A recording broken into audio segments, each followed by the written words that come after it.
неколку пати дадов одговор, кој сака, било која државна институција може да ги прегледа документите како ние работиме и тоа и се прави во општинен центар, немам илузии дека тоа не се случува во општинен центар.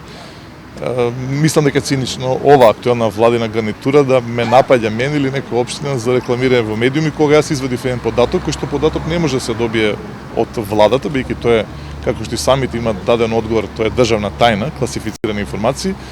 од еден меѓународен институт кој што потврди дека во Република Македонија владата годишно троши 1,5% од буџетот на државата, што значи дека 39 милиони евра годишно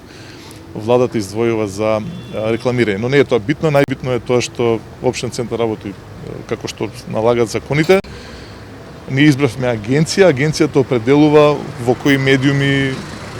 ќе се рекламирам. Јас немам ништо против да се рекламираме во медиуми блиски до владата, а во соопштението кој што го дадов завчера баш потенцирав дека токму во медиумот кој што ја отвара оваа наводна, според нив, скандалозна афера, токму таму ВМРО да помена и владата се рекламираат.